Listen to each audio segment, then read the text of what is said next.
Happy Imbolc friends. It is February. We made it to February and we're back for another video.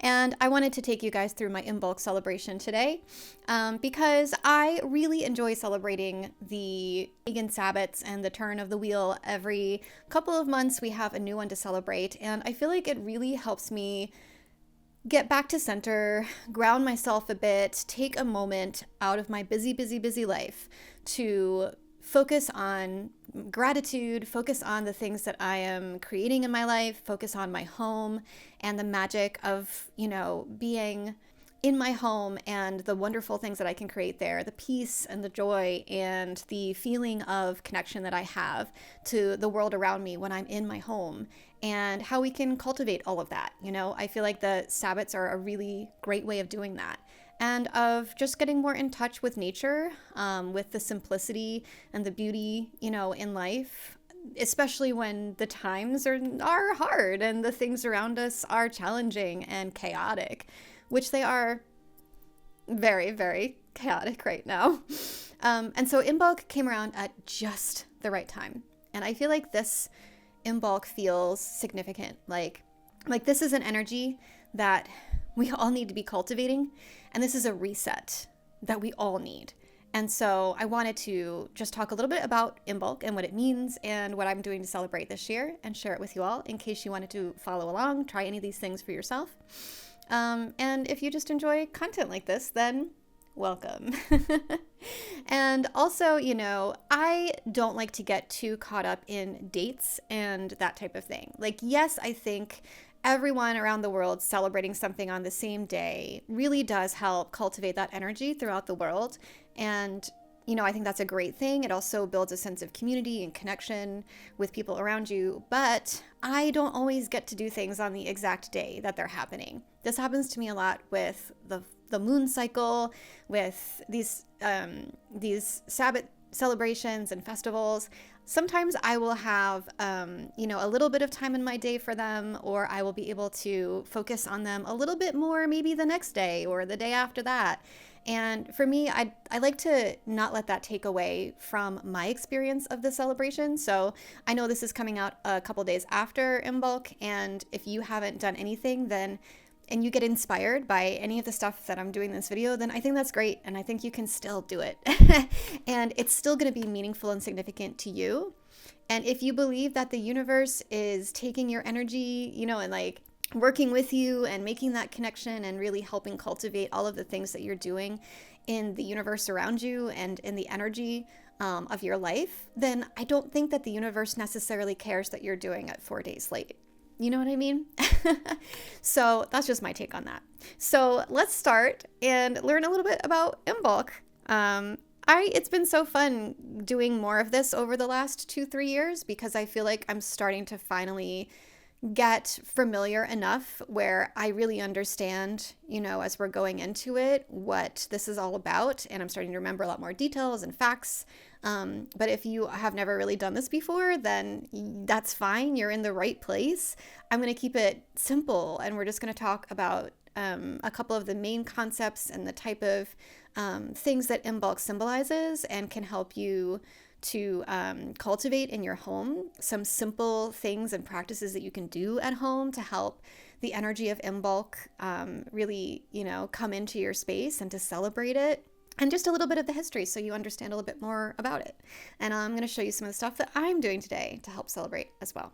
All right, so Imbolc is, it's traditionally a Celtic pagan festival that is celebrated around February 1st or 2nd. And it marks the halfway point between the winter solstice and the spring equinox. So this is like the early knocking of spring upon our door. Think of it that way. This is also known as St. Brigid's Day or the Fire Festival in different parts of the world. And Imbolc is about Mother Earth waking up.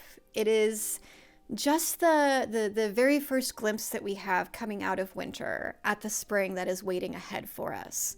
So it's our opportunity to celebrate that Mother Earth is going to start to wake up now, and the days are going to start to get longer. The sun is going to be in the sky longer. We're going to be able to feel more of its warmth upon us on the earth, right? And so the themes of Imbolc really revolve around that type of purification, cleansing, and then renewal, and the inspiration for growth to come in the future.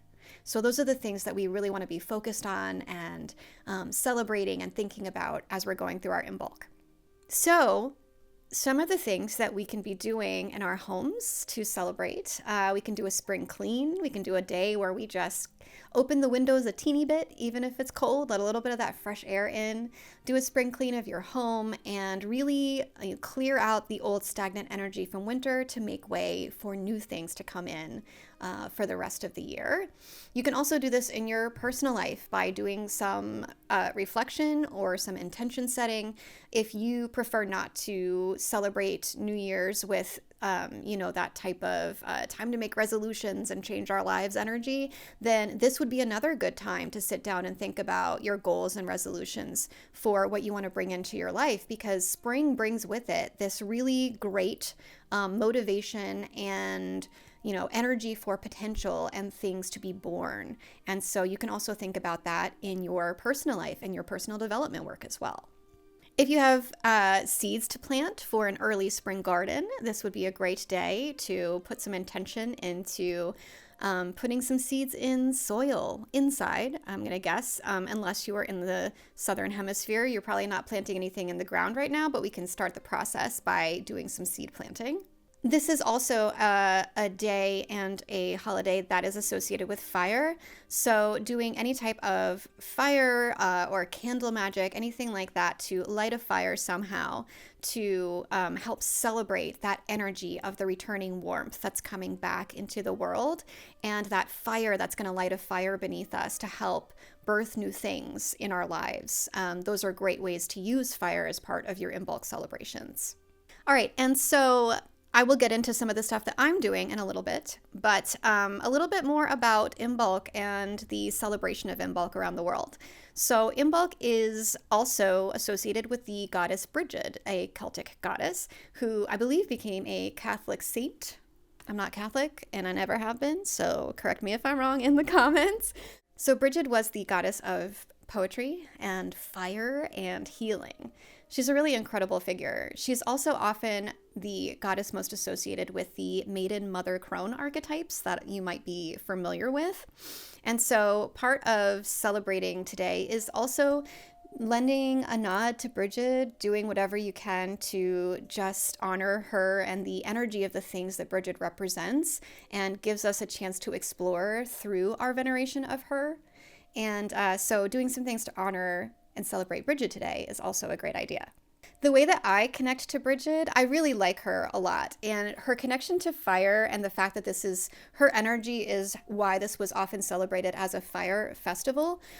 It really connects with me because astrologically, I am a very fire heavy person.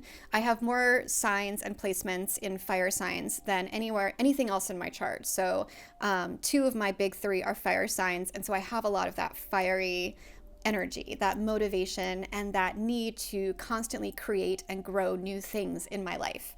So that's something that Brigid really helps me connect to and sort of celebrate within myself as well. And then when we think about the maiden, mother, crone journey that we go through on life, it's interesting to reflect on it, when we have the chance on days like today. For me, it's so wild to me. Like, I've passed through my maidenhood journey, and I'm in my mother era of life right now. But, I think about the future, and it's just going to be like a snap of the fingers a few short years from now, and I'll be transitioning again into my crone part of my journey. As weird as that sounds, as someone who's, I feel like in one of the prime times of my life, I'm 44, I'm not super old, but I have a 10-year-old child, I've been a mother for a while, And in less than a decade, my son is going to be a grown up. He's going to be a grown person going out into the world. And within that decade, I'll also be passing personally into menopause.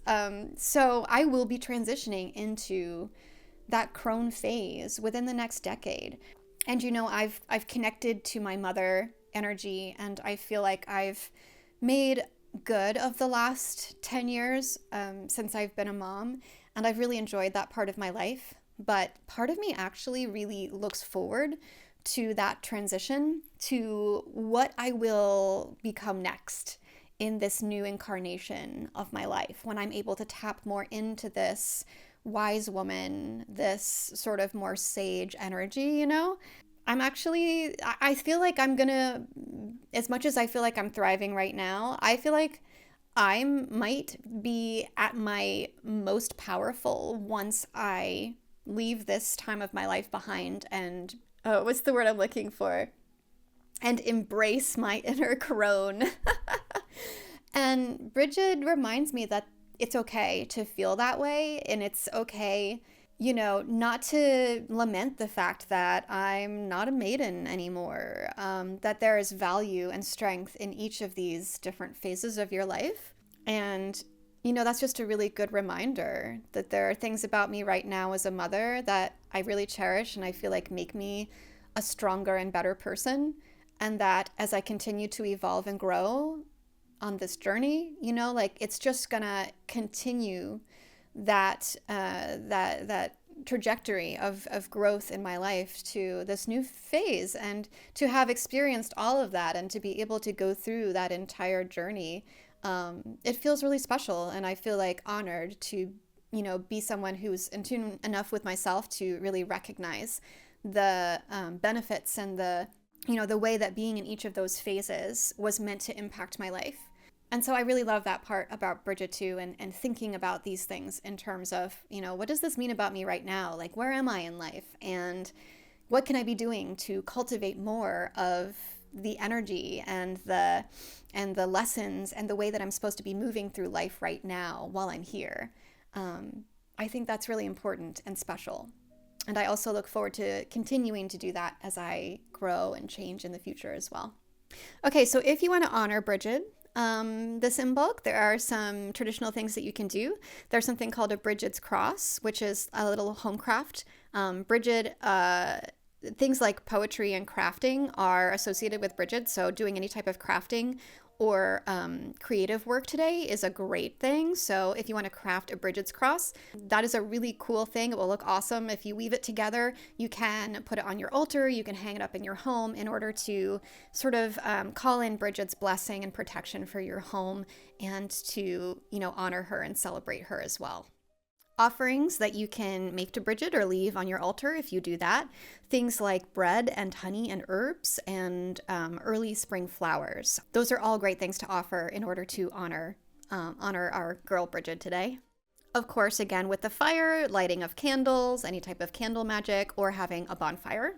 And then, themes like renewal and hope and growth for the future. You can weave those type of things into crafts and creative work that you're doing today. So a lot of people will write a poem for Imbolc dedicated to Brigid and read it at their altar, or they'll read it, in front of the bonfire at night, or they'll write a prayer to Brigid or something like that, or they'll make a craft in her honor.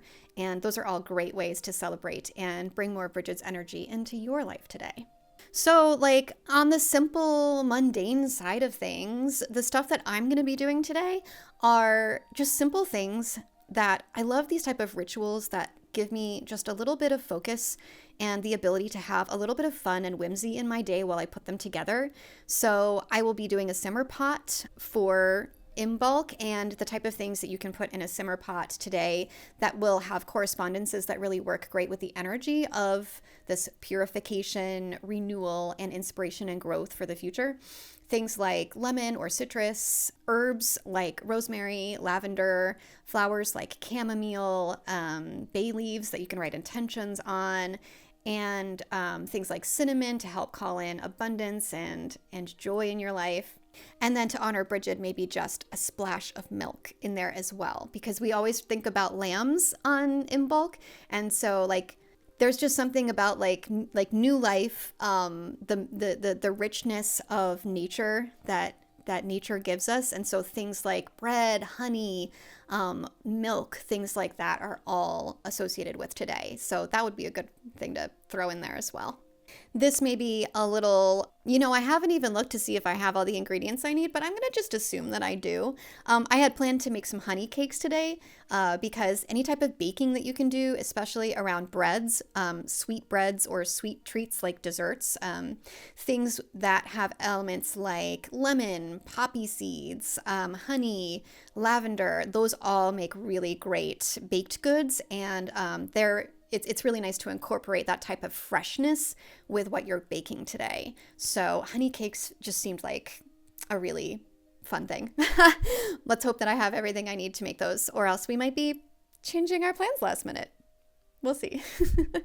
Color-wise, Imbolc is, think about early spring and the colors that come to mind when you think of that. So whites, yellows, pinks, any type of like pastels, orange, these are all colors that are pretty commonly used in Imbolc celebrations and things that you're making and creating for Imbolc. So also think of that in terms of if you're doing candle magic, those are the type of colors you're going to be looking for. If you are gathering crystals and flowers and things like that, you can use those as inspiration, those colors. I actually have one on right now, but I recommend going onto YouTube and looking up ambiance channels for Imbolc or to honor Saint Brigid, and there are tons of like ambiance that will be playing either like high frequency music or Celtic instrumental music in the background, and I've had those on and I'm really enjoying that. All right, and then when you're thinking of if you do altars, I really like having a seasonal altar where I change my altar every sabbat, and so I make I usually like to make a little jar for each one, and that sort of like includes a lot of the correspondences and things that are associated with that celebration. So for Imbolc, I'm thinking things like fresh spring flowers, even though we do not have any flowers up yet where I live, because there is 1.5 feet of snow on the ground. But if you can get some from the store or use something, dried or something like that as a stand-in, that's also great. Let's see what I have notes here. What else? Oh, anything with sun symbolism, because again, we are celebrating the return of the sun. So that's always a good thing to incorporate. Fresh herbs, you can go and get a little bit of soil to put into your Imbolc jar. At the bottom, that's always good. Salt, because of the purification. I'd definitely add a little bit of salt because that is a huge part of it as well. And then candles, of course. I'm going with a yellow candle, but just, follow your heart on this one, So crystals like amethyst for spiritual growth, coming back to the theme of growth in your life. If you want to grow in that direction, that's a great one to use. Things like citrine to grow in abundance. Things like clear quartz for clarity on how you want to grow and develop. These are some great options for crystals. And then I will also be, taking a little bit of time today to care for my plants, because as a celebration of early spring, we of course want to be thinking about the world and the growing things out in nature and in our lives and cultivating those. So taking extra special care of your pets today, or your plants, or anything that is alive in your life that needs a little bit of care and cultivation. Those are, it's always good to do a little bit of that today. So I will be taking care of my plant babies indoors and making sure that they're fed and watered and clipped and whatever they need. I'm just going to make sure that they have that they're cared for, because they are important in my life and I do not want to forget that. Okay, and then of course grounding in nature is always appropriate for basically every Sabbath. So if you can get outside, put your feet on the ground or spend a little bit of time in nature today. That's going to be really wonderful for reconnecting with the earth and taking a little bit of the energy that's starting to bubble up in the soil beneath your feet to bring back into your home to help energize all of your workings and the things that you are cultivating and growing inside of your house as well. So it's also just a little bit of a celebration of all of the potential that's out there in the earth, and making a connection with that and bringing it back with you. It is really cold where I am. It is really cold in Pennsylvania right now, and there is so much snow and ice. And I did go on a walk this morning, and we'll see if I go outside again. I don't know, to be honest. It's treacherous and really cold. I don't know if I said it's really cold, but it's really cold. All right, so that's pretty much it for me. I hope you enjoyed seeing some of the things that I got up to today as I celebrated. I put on kind of a special little outfit, so I felt that energy. I think this is such a fun part of doing these type of things. Any type of time you have like a ritual that you really want to dedicate yourself to, being fully present for and involved in and engaged with, doing a little something special to make it different from your everyday humdrum life, right? I feel like that's something that really engages me when it comes time to do these type of rituals and celebrations and practices.